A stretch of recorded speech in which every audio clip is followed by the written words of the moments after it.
Hey, thanks so much for joining us. Yesterday, we finished a summer-long sermon series on different biographies of the Bible. We thought we'd continue that on in an effort to make our Christian faith a 7-day endeavor and not just a Sunday morning thing. We thought it'd be helpful to make some videos kind of carrying on that theme of biographies by sharing the lives and lessons of 100 different Christians, the lives and lessons from 100 different Christians. So the first person that we're going to do is C.S. Lewis. Let me read a brief description. C.S. Lewis, he wrote a lot about reason and suffering and how that can deepen our faith. His journey from skepticism to faith was driven by his intellectual curiosity and his personal struggles. In The Problem of Pain, one of his books, he wrote that God whispers to us in our pleasures, speaks to us in our conscience, but shouts to us in our pain. Lewis teaches that faith is not blind, but an act of holding on to what reason has already accepted, even when our moods and our emotions change.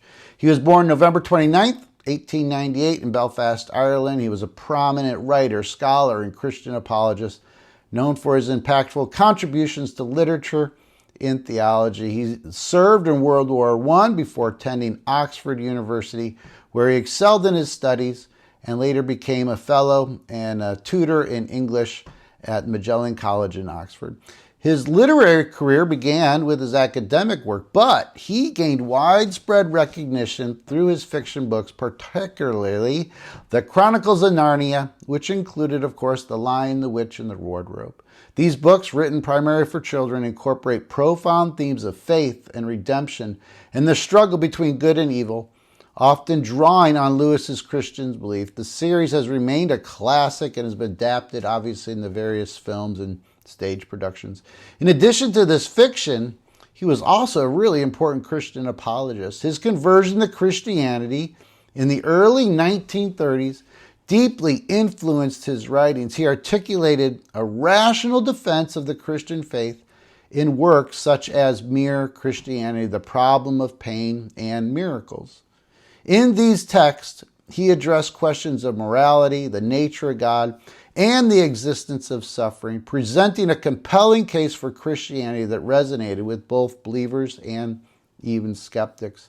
He emphasized the importance of faith and reason, and arguing that belief in God was not only a matter of the heart, but also of the intellect. He also famously stated that Christianity is a myth that is true, suggesting that the narratives found in Christian teachings resonate with the deeper truths about the human experience. His use of allegory and the metaphor made complex theological concepts understandable to a broader audience. He came up with this phrase, liar, lunatic, or Lord, let me explain. Liar. If Jesus was not telling the truth about being the Son of God and knowingly deceived people, then he would be a liar. Lewis argued that if Jesus was aware that he was not divine and still claimed to be, it raises moral questions about his character and the impact of his teaching.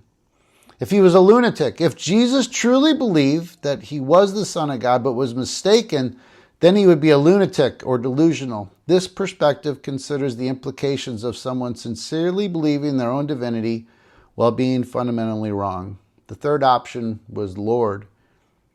The third option was that, in fact, if he claimed to be the Lord and Savior of humanity, Lewis argued that the evidence of Jesus' life and teaching and resurrection actually supports this conclusion.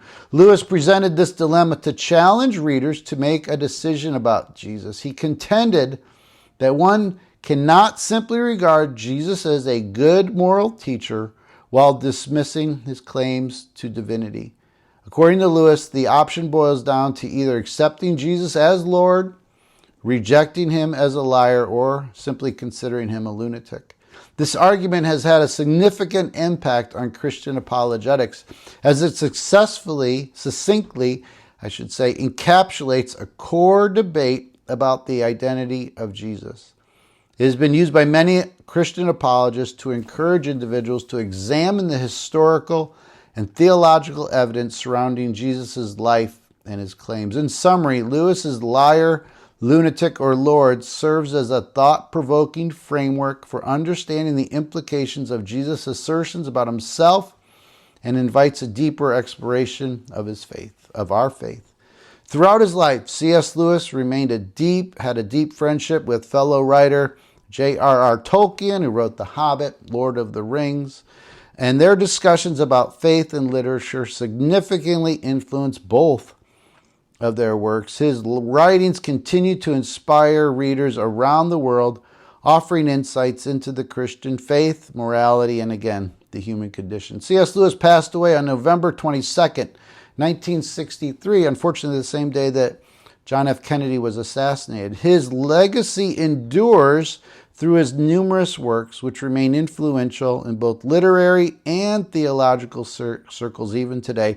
His ability to blend imaginative storytelling with profound philosophical and theological inquiry has solidified his place as one of the most important Christian thinkers of the 20th century. He still sells around 200 million books a year. All right, so hopefully you remember a couple of things. This idea that God shouts to us in our pain. Sometimes he uses that to get our attention. What do you think? Is Jesus a liar, lunatic, or Lord? That's a significant argument. All right, thank you so much for joining us for our first ever The Lives and Lessons Learned from 100 Christians. We'll be back tomorrow with another one. Thanks so much.